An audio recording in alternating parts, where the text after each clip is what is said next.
Trending बढ़ने से हमारे किसानों को लाभ होगा, पर्यावरण की सुरक्षा होगी और पेट्रोलियम पदार्थों का आयात घटने से विदेशी मुद्रा की बचत भी होगी। माननीय सदस्यगण, मेरी सरकार गंगा की धारा को अविरल और निर्मल बनाने के लिए समर्पित भाव से जुटी हुई है। हाल ही में जगह जगह से गंगा में जलीय जीवन के लौटने के जो प्रमाण मिले हैं वो काफ़ी उत्साहवर्धक है।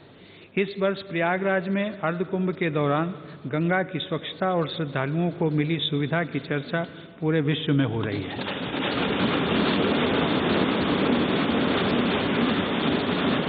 मेरी सरकार ने अर्धकुंभ के सफल आयोजन में योगदान देने वाले प्रत्येक व्यक्ति को सम्मानित करके उनका आत्मगौरव बढ़ाया।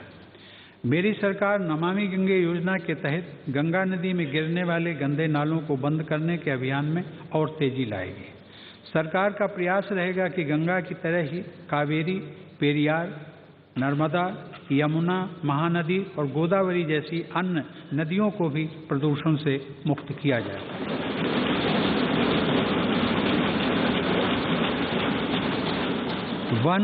वन्य जीवों और पर्यावरण के संरक्षण के लिए मेरी सरकार पूरी गंभीरता से काम कर रही है।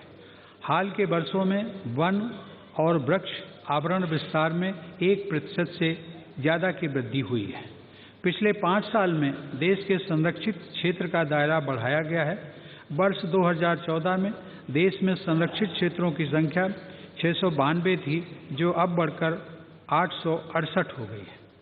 वायु प्रदूषण से जुड़ी चुनौतियों को देखते हुए देश के 102 शहरों में राष्ट्रीय स्वच्छ वायु कार्यक्रम शुरू किया गया।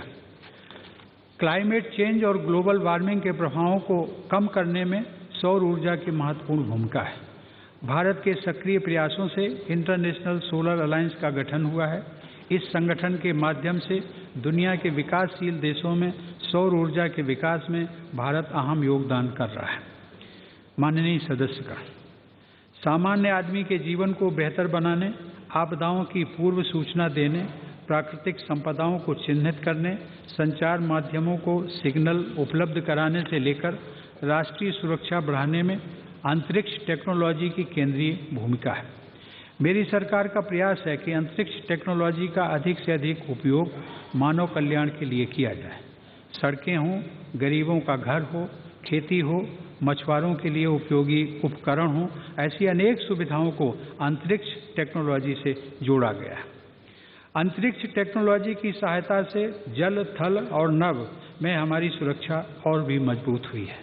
मौसम का सटीक पूर्व अनुमान करने की हमारी विशेषज्ञता बढ़ी है। इसका प्रमाण हाल ही में देश के पूर्वी तट पर आए फणी चक्रवात के दौरान देखने को मिला। समय पर सही जानकारी और तैयारी के कारण बड़े पैमाने पर जान माल की रक्षा करने में देश को सफलता मिली है।